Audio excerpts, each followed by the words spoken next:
Hello मेरे दोस्तों, मैं इंजीनियर संदीप कुमार आप सभी का आपके प्यारे से YouTube channel engineer science academy पर आप सभी का स्वागत करता हूं। मेरे दोस्तों, उम्मीद है कि आप सभी बहुत अच्छे होंगे और घर पे बहुत अच्छे तरीके से आप अपने एग्ज़ाम की तैयारी कर रहे होंगे। तो मेरे दोस्तों, जैसा कि आप जानते हैं कि क्लास 10th का सीरीज यह चल रहा है, जिसमें हम क्लास 10th के प्रत्येक सब्जेक्ट के महत्वपूर्ण ऑब्जेक्टिव प्रश्न क्या करते हैं मेरे दोस्तों, देखते हैं। आप सभी मेरे साथ डेली शाम को 6:30 यानी 6:30 बजे आप मेरे साथ क्या हो जाएंगे, जुड़ जाएंगे। तो आपको प्रत्येक सब्जेक्ट का ऑब्जेक्टिव प्रश्न क्या हो जाएगा, देखने का मौका मिलेगा और आप अपने एग्ज़ाम की तैयारी बेहतर कर पाएंगे। तो मेरे दोस्तों, आप सभी क्या करें कि मेरे साथ साथ आप भी प्रश्न का उत्तर दें, जिससे आपको यह जानकारी होगी कि आप कितने प्रश्नों का 100 में से आप कितने प्रश्नों का सही उत्तर क्या कर रहे हैं मेरे दोस्तों, दे रहे हैं। जिससे आपको कंफर्म यह जानकारी हो जाएगा कि आपका जो तैयारी है वह कितना बेहतर तैयारी है। आज के क्लास में हम क्लास 10th के जो संस्कृत है, इस संस्कृत की किताब और साथ साथ में जो आपके व्याकरण है उसके ऑब्जेक्टिव प्रश्न आज के क्लास में क्या करने वाले हैं, देखने वाले हैं। क्योंकि हमने मॉडल पेपर के रूप में क्या किया है, तैयार किया है इस पेपर को, जिसमें किताब और व्याकरण दोनों तरह के प्रश्न इसमें शामिल है। चलिए मेरे दोस्तों, आज की क्लास को क्या करते हैं, शुरू करते हैं। आप इस वीडियो के अंत तक बने रहेंगे, जिससे आपको पूरा ऑब्जेक्टिव प्रश्न क्या हो जाए, याद हो जाए और क्लियर हो जाए। तो आज के क्लास में कुल 100 ऑब्जेक्टिव प्रश्न हम क्या करने वाले हैं, देखने वाले हैं। तो चलिए मेरे दोस्तों, शुरू करते हैं और आज का जो पहला क्वेश्चन आपका है उसको देखते हैं।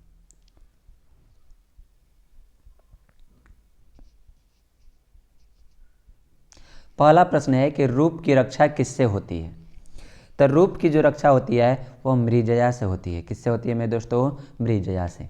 अगला है सत्य का मुंह किस पात्र से ढका हुआ है।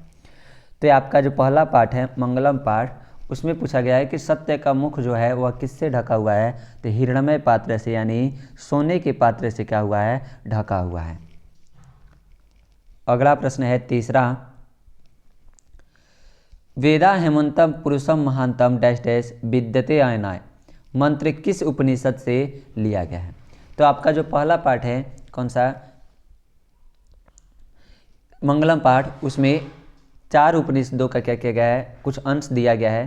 तो इसमें यह जो श्लोक दिया है यह पूछ रहा है कि यह किस उपनिषद का है। तो यह कठोपनिषद का है। किस उपनिषद का, कठोपनिषद का। उपनिषद का मतलब होता है गुरु के समीप बैठकर ज्ञान की प्राप्ति करना। और उपनिषद की जो संख्या होती है वह 108 है। कितनी संख्या है मेरे दोस्तों, 108।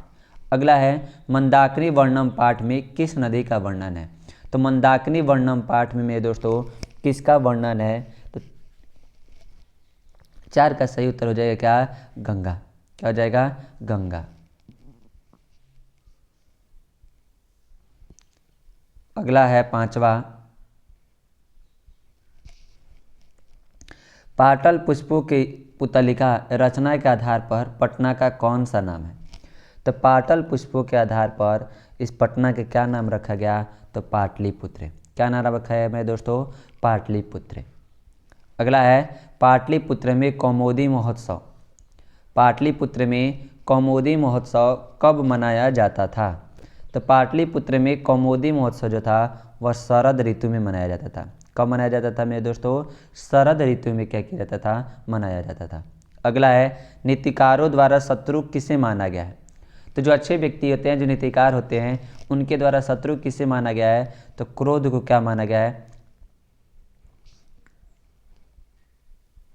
नीतिकारों द्वारा शत्रु किसको माना गया है मेरे दोस्तों, क्रोध को क्या माना गया है, शत्रु माना गया है। अगला प्रश्न है 8वां, वैदिक साहित्य का अंतिम भाग। 8 नंबर है, तो वैदिक साहित्य का अंतिम भाग क्या है, तो वह उपनिषद है। क्या है मेरे दोस्तों, उपनिषद है। अगला है जनक की सभा में शास्त्रार्थ कुशल महिला कौन थी। तो जनक की सभा में शास्त्रार्थ कुशल महिला जो थी वह कौन थी मेरे दोस्तों, तो 9 नंबर का सही उत्तर हो जाएगा गार्गी थी। कौन थी, गार्गी वाचकुन्वी थी। अगला है विजयांका किस कल्प की कवियत्री थी? तो विजयांका जो थी वह प्रथम कल्प की कवियत्री थी। किस कल्प की? प्रथम कल्प की क्या थी? कवियत्री थी। अगला है पटना का इतिहास कितना पुराना है? तो पटना का जो इतिहास है मेरे दोस्तों वह आपका कितना पुराना है? तो 2500 वर्ष क्या है? पुराना है। अगला है 12 नंबर प्रश्न है गंगा देवी का समय क्या है? तो गंगा देवी का जो समय है वह क्या है? तो 14वीं सदी है। कौन सी सदी? 14वीं सदी उनका क्या है? समय है। 13 नंबर प्रश्न है आधुनिक काल की संस्कृत कवियत्री कौन है? तो आधुनिक काल की जो संस्कृत कवियत्री है मेरे दोस्तों वह कौन है? तो पंडिता छमाराव है। कौन है? पंडिता छमाराव। अगला है किसके गीत देवता भी गाते हैं? तो भारतवर्ष एक ऐसा देश है जिसके गीत देवता भी क्या करते हैं? गाते हैं। 15 नंबर प्रश्न है प्राचीन संस्कृति की पहचान किससे होती है? प्राचीन संस्कृति जो है वह किससे इसकी क्या होती है? पहचान होती है। तो संस्कारों से पहचान होती है। किससे? संस्कारों से। संस्कारों की संख्या कितनी होती है मेरे दोस्तों? 16 संस्कार होते हैं। कितने संस्कार? 16 संस्कार होते हैं। अगला है सीमंतनोयन संस्कार किस प्रकार का संस्कार है? तो सीमंतनोयन जो संस्कार है वह किस प्रकार का संस्कार है? तो जन्म से पूर्व संस्कार यह होता है। क्या होता है? जन्म से पहले। प्राचीन काल में शिष्यों को क्या कहा जाता था? तो प्राचीन काल में शिष्यों को ब्रह्मचारी कहा जाता था। क्या कहा जाता था मेरे दोस्तों? ब्रह्मचारी। 18 नंबर प्रश्न है नीति श्लोका पाठ किस ग्रंथ से संकलित है? तो नीति श्लोका पाठ जो है वह किस ग्रंथ से? तो वह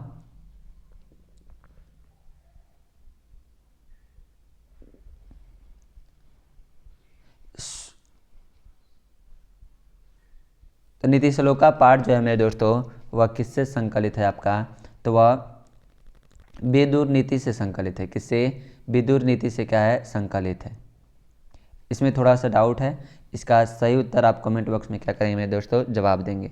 अगला है स्वामी दयानंद के बचपन का नाम क्या था? तो स्वामी दयानंद के बचपन का जो नाम था वह मूल शंकर था। क्या था? मूल शंकर। अगला प्रश्न है 20 नंबर मंदाकिनी वर्णम पाठ के कवि कौन है? मंदाकिनी वर्णम पाठ के जो कवि कौन है?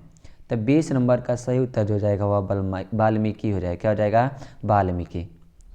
तो मेरे दोस्तों आप तक अभी तक अपने 20 प्रश्न में कितने सही प्रश्नों का उत्तर दिया है वह कमेंट बॉक्स में क्या करें? जवाब दें कि आपने कितने सही प्रश्नों का क्या दिया है? उत्तर दिया है। बढ़ते हैं अगले प्रश्न की ओर और देखते हैं आपका अगला प्रश्न 21 नंबर स्वामी दयानंद का परिवार किसका उपासक था? तो स्वामी दयानंद का जो परिवार था वह किसका उपासक था? तो वह शिव का उपासक था। किनका उपासक था? शिव का। अगला है मंदाकिनी वर्णम पाठ किस ग्रंथ से संकलित है? तो मंदाकिनी वर्णम पाठ जो है वह किससे संकलित है? तो 22 नंबर का सही उत्तर आपका क्या हो जाएगा? तो वाल्मीकि रामायण से संकलित है। किससे है? वाल्मीकि रामायण से। अगला है कर्णस्य दानवीरता पाठ भास के किस रूपक का भाग विशेष है? तो कर्णस्य दानवीरता जो पाठ है यह किससे? तो कर्णभारम से क्या किया गया है? लिया गया है। 24 नंबर प्रश्न है राष्ट्रों के बीच द्वेष का कारण क्या है? तो राष्ट्रों के बीच द्वेष का कारण जो है वह क्या है? तो दूसरे राष्ट्र का क्या? उत्कर्ष। यानी दूसरा राष्ट्र आगे जा रहा है और इसी कारण से दो देशों के बीच क्या हो रहे हैं? झगड़े चल रहे हैं। वैर से वैर का समन क्या है? तो वैर से वैर का जो समन होता है वह क्या होता है? तो असंभव। यानी अगर कहा जाए कि जो गलत करता है उसको गलतियों से ही हटा सकते हैं तो ऐसा नहीं है। विजयांका का समय क्या है? तो विजयांका का अगर समय देखा जाएगा तो विजयांका जो है वह 26 नंबर प्रश्न का जो सही उत्तर हो जाएगा वह 8वीं सदी हो जाएगा। क्या हो जाएगा मेरे दोस्तों? 8वीं सदी। परपीड़न किसके लिए होता है? तो परपीड़न जो है वह किसके लिए होता है? तो पाप के लिए होता है। किसके लिए? पाप के लिए। 28 नंबर प्रश्न है कर्मवीर कथा पाठ में किसकी कथा है? तो कर्मवीर कथा पाठ में किसकी कथा है मेरे दोस्तों? तो राम प्रवेश राम की कथा है। किनकी कथा है? राम प्रवेश राम की क्या है? कथा है। भीखन टोला गांव कहाँ है? तो भीखन टोला जो गांव है वह बिहार राज्य में है। कहाँ है? बिहार राज्य में। अगला है स्वामी दयानंद का जन्म किस गांव में हुआ था? तो स्वामी दयानंद का जो जन्म था वह किस गांव में? तो टंकारा नामक गांव में हुआ था। किसमें? तो टंकारा नामक गांव में इनका जन्म हुआ था। 31 नंबर प्रश्न है स्वामी दयानंद का जन्म किस परिवार में हुआ था? तो स्वामी दयानंद का जो जन्म था वह किस परिवार में? तो कर्मकांडी परिवार में हुआ था, जहाँ पर पूजा पाठ या सारी चीज़ें रहती है दिखाने के लिए, वह सारी चीज़ें भी उनके परिवार में नहीं होता था। मंदाकिनी वर्णम पाठ किस ग्रंथ से संकलित है? तो मंदाकिनी वर्णम पाठ जो है वह किस ग्रंथ से मेरे दोस्तों संकलित है? तो वह रामायण से संकलित है। और वह भी किन के द्वारा? तो वाल्मीकि के द्वारा लिखा गया जो रामायण है उससे संकलित है। अगला है चित्रकूट स्थित गड़ा का वर्णन किस पाठ में है? तो चित्रकूट स्थित गड़ा का जो वर्णन है वह किस पाठ में है? तो मंदाकिनी वर्णम पाठ में है। किसमें है? मंदाकिनी वर्णम पाठ में। 34 नंबर प्रश्न है व्याघ्रपथिक कथा हितोपदेश के किस भाग से संकलित है? तो व्याघ्रपथिक कथा जो है वह हितोपदेश के किस भाग से मेरे दोस्तों संकलित है? तो 34 का जो सही उत्तर हो जाएगा वह मित्रला हो जाएगा। क्या? मित्रला। अगला प्रश्न है इदम स्वर्ण कंगड़म गृह्यताम, यह उक्ति किसकी है? अब इदम स्वर्ण कंगड़म गृह्यताम यह उक्ति जो है वह किसकी है मेरे दोस्तों? तो 35 का सही उत्तर हो जाएगा बाघ। वह क्या कहना चाहता था? कि सोने का कंगन ले करके जाओ, देना चाहता था। अगला है शक ने कर्ण से छलपूर्वक क्या लिया? तो शक ने कर्ण से छलपूर्वक कवच और कुंडल दोनों क्या कर लिए थे? ले लिए थे। तो 36 का सही उत्तर क्या हो जाएगा मेरे दोस्तों? आपका ऑप्शन नंबर सी हो जाएगा। 37 नंबर प्रश्न है इंद्र किस रूप में कर्ण के समक्ष आया? तो इंद्र जो थे वह किस रूप में कर्ण के समक्ष आए थे? तो 37 का सही उत्तर हो जाएगा ब्राह्मण। किस रूप में? ब्राह्मण के रूप में वह आए थे। शांति किससे स्थापित होती है? तो शांति अगर बात की जाए कि शांति किससे स्थापित होती है मेरे दोस्तों, तो 38 का सही उत्तर जो आपका हो जाएगा वह ऑप्शन नंबर बी हो जाएगा, परोपकार। क्या हो जाएगा? परोपकार। अगला है सारा संसार अपना परिवार किसके लिए है? तो सारा संसार अपना परिवार जो है वह किसके लिए होता है? तो उदार चरित्र वालों के लिए होता है, जो सबों के क्या करते हैं? संभालना या देखना चाहते हैं, उनके लिए होता है। 40 नंबर प्रश्न है भारतवर्ष में किसकी महान परंपरा है? तो भारतवर्ष में मेरे दोस्तों किसकी महान परंपरा है? तो शास्त्र की महान परंपरा है। किसकी? शास्त्र की क्या है? महान परंपरा है।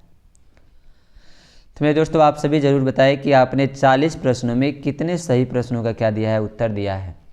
40 प्रश्नों में आपने कितने सही प्रश्नों का उत्तर दिया है, इसको कमेंट बॉक्स में आप क्या करेंगे मेरे दोस्तों? जवाब देंगे, जिससे आपको अपने एग्जाम की तैयारी पता चल सके। अगला है पिंगल किस वेदांग शास्त्र के प्रवर्तक आचार्य है? तो जो पिंगल है वह किस वेदांग शास्त्र के प्रवर्तक आचार्य है? तो वेदांग जो होता है वह वेदांग 6 होता है। कितना होता है? 6 होता है। और वेद जो होता है, वेद कितने होते हैं? तो 4 होते हैं। तो कह रहा है कि वेदांग में पिंगल जो है वह किसके प्रवर्तक आचार्य है? तो 41 का जो सही उत्तर हो जाएगा वह छंद। किसके? छंद।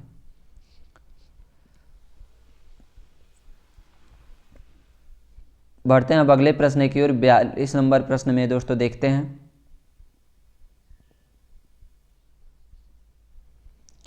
कि दक्षिण भारत संस्कृत लेखिका कौन है? दक्षिण भारतीय संस्कृत लेखिका जो है वह कौन है? तो 42 का सही उत्तर क्या हो जाएगा? शिला भट्टारिका, राम भद्राम्बा, देव कुमारिका, या तीनों है। तो क्या हो जाएगा? सभी आपका क्या हो जाएगा? सही उत्तर। अगला है पतिरेव गति डैश डैश बालनाम जननी गति, रिक्त स्थानों में कौन पद होगा? तो पतिरेव गति 43 नंबर का जो सही उत्तर आपका हो जाएगा वह स्त्रीनाम हो जाएगा। पतिरेव गति स्त्रीनाम। स्त्रियों की गति कौन होता है? पति। और बालकों की गति कौन होती है? माता। बढ़ते हैं अगले प्रश्न की ओर। देखते हैं आपका अगला प्रश्न है 44 नंबर प्रश्न।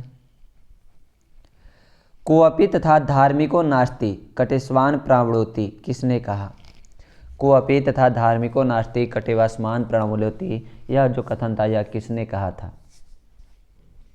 कोई ऐसा व्यक्ति, धार्मिक व्यक्ति नहीं है जो हमारे ऊपर भीगा हुआ कंबल क्या कर दे? डाल दे। तो 44 नंबर का जो सही उत्तर हो जाएगा वह तीसरा व्यक्ति था, आलसी। कौन था? तीसरा था आलसी, जिसने कहा था। अगला है, पटना में गढ़ा नदी पर कौन सेतु है? पटना में गंगा नदी पर कौन सा सेतु है? कौन सी सेतु है मेरे दोस्तों? तो वह आपका गांधी सेतु है। कौन सी सेतु है? गांधी सेतु। अगला है 46 नंबर,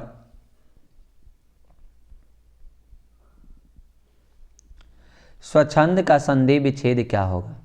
तो स्वच्छंद का संधि विच्छेद मेरे दोस्तों क्या होता है? तो 46 का सही उत्तर हो जाएगा स्व प्लस क्या हो जाएगा? छंद हो जाएगा। जब क्या होता है कि अगर इसको अलग किया जाता है तो कहता है कि बीच में च की मात्रा, आधा च की मात्रा, च को आधा छोड़ करके दोनों क्या कर दीजिए? अलग कर दीजिए। वह क्या हो जाएगा? आपका संधि विच्छेद। तो स्वच्छंदम का संधि विच्छेद हो जाएगा स्व प्लस छंदम। अगला है, विद्या प्लस एका की संधि क्या होगी? तो विद्या प्लस आ प्लस ए मिलकर के क्या हो जाता है मेरे दोस्तों? तो आ प्लस ए मिलकर के ए हो जाता है, तो क्या हो जाएगा? विद्यायका हो जाएगा। क्या हो जाएगा? विद्यायका। अगला है, अ प्लस ओ के मेल से कौन सा नया वर्ण बनेगा? तो अ प्लस ओ के मेल से जो नया वर्ण बनता है वह कौन सा वर्ण बनता है? तो 48 नंबर का सही उत्तर आपका क्या हो जाएगा मेरे दोस्तों? तो अ प्लस ओ के मेल से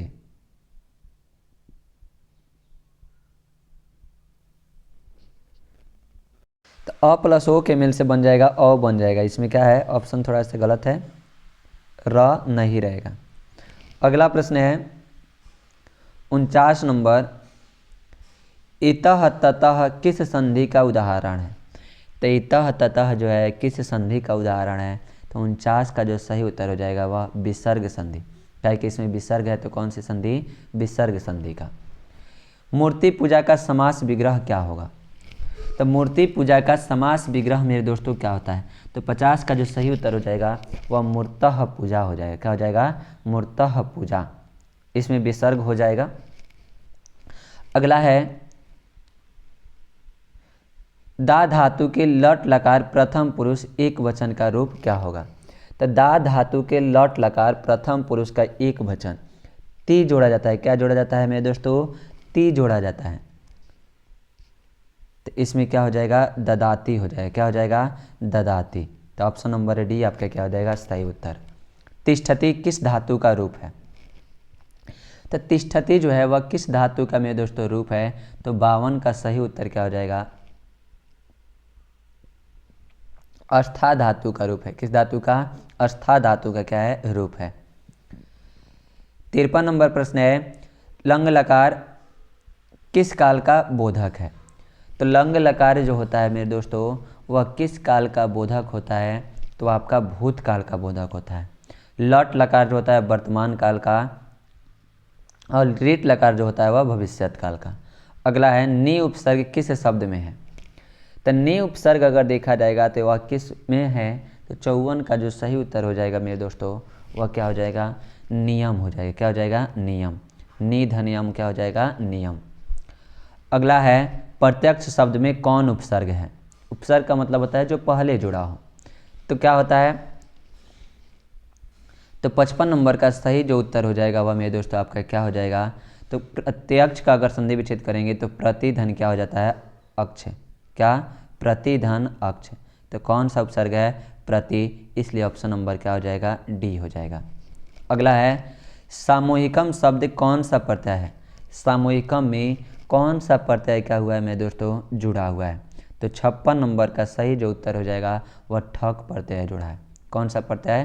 ठक प्रत्यय क्या हुआ है? इसमें जुड़ा हुआ है। अगला है, किस शब्द में तल प्रत्यय है?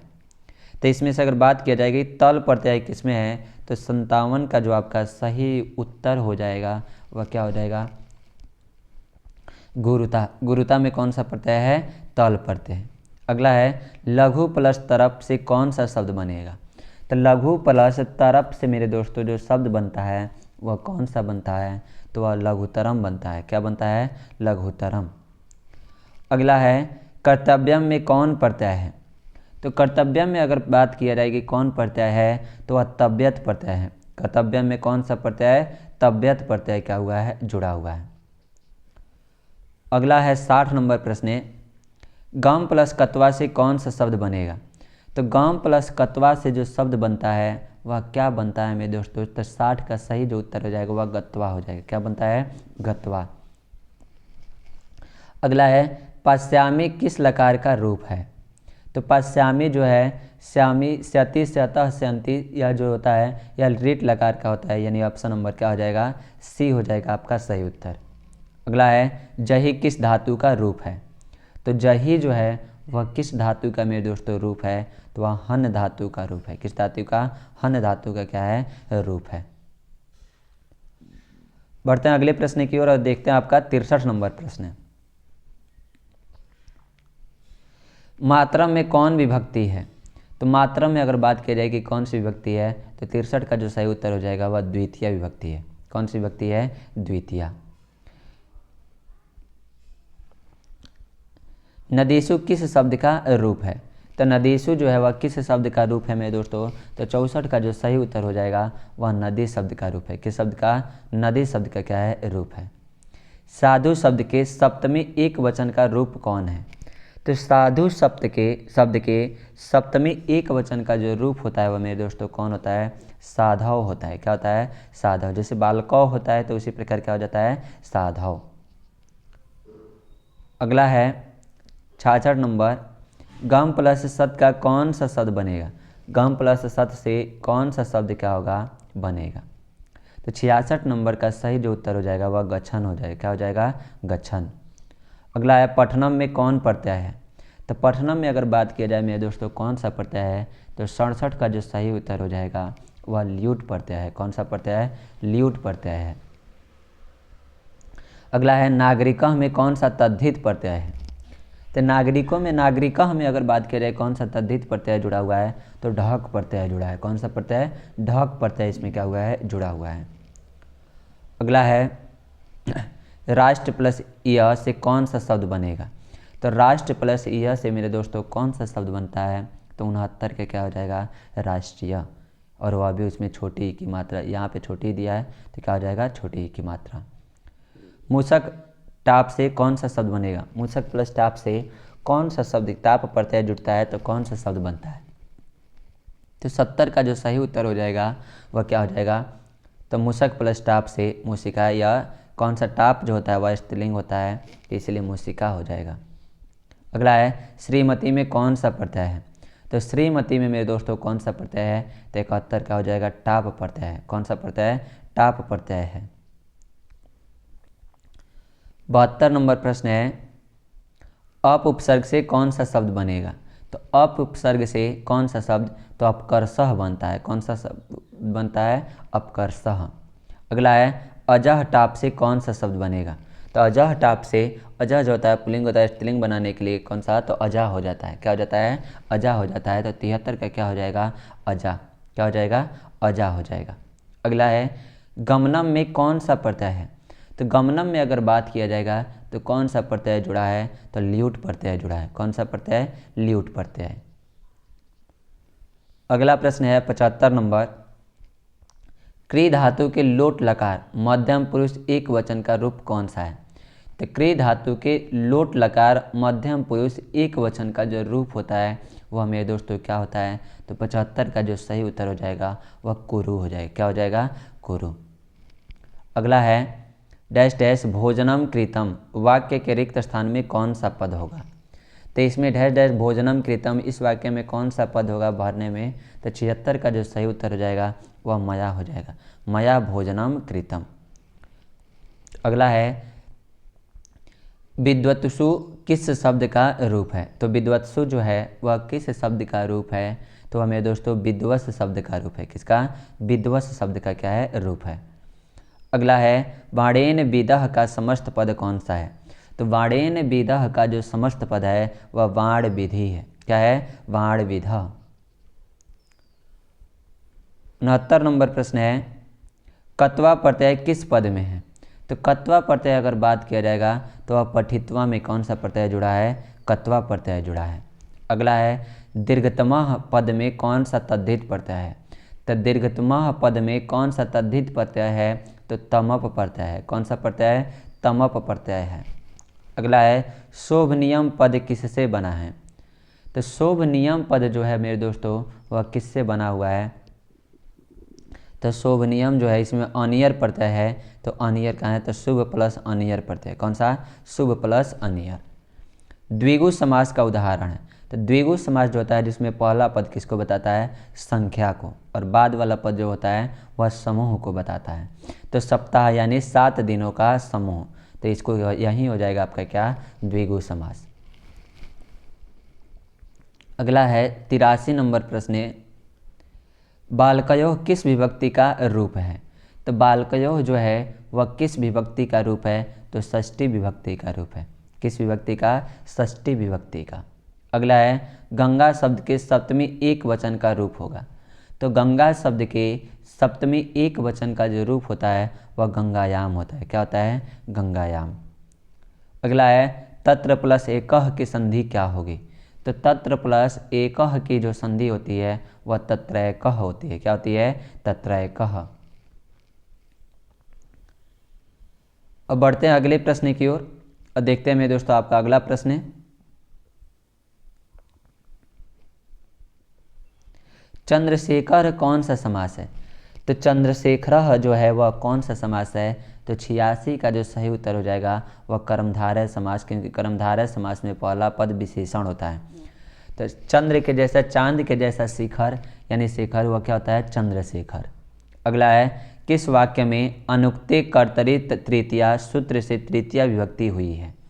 तो किस वाक्य में, तो 87 का जो सही उत्तर हो जाएगा वह मोहनेन पत्रम लिख्यते। बालकेन जो होता है उसी अनुसार क्या हो जाता है, तृतीया विभक्ति इसमें लगी हुई है। श्रु प्लस तुमुन का निष्पन्न रूप क्या होगा। तो श्रु प्लस तुमुन का निष्पन्न रूप जो होता है वह मेरे दोस्तों क्या होता है, तो श्रोतुम होता है। क्या होता है, श्रोतुम। अगला प्रश्न है 89 नंबर, लिख धातु के लुट लकार का रूप कौन सा है। तो लिख धातु के लुट लकार का रूप जो है मेरे दोस्तों वह कौन सा है, तो वह लीट लकार। यहाँ पे क्या हो जाएगा, लीट लकार। तो लीट लकार का जो है वह लिखिष्यति है। क्या है, लिखिष्यति।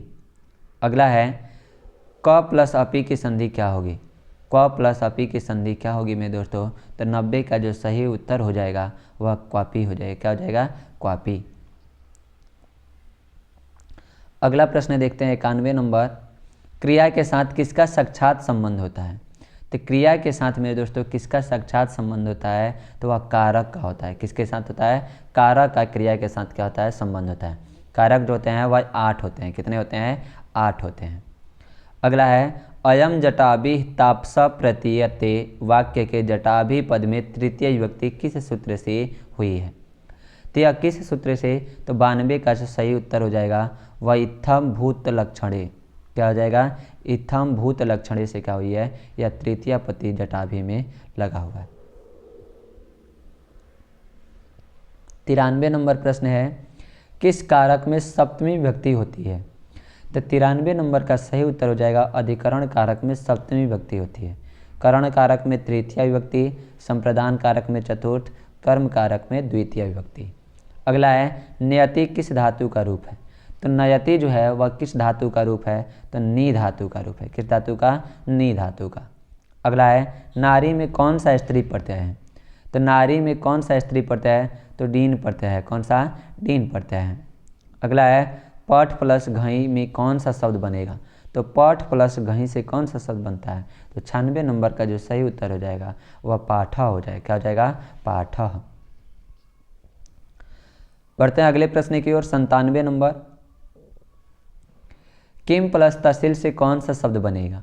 तो किम प्लस तहसील से मेरे दोस्तों कौन सा शब्द बनता है, तो 97 का सही उत्तर हो जाएगा कुतः। क्या हो जाएगा, कुतः।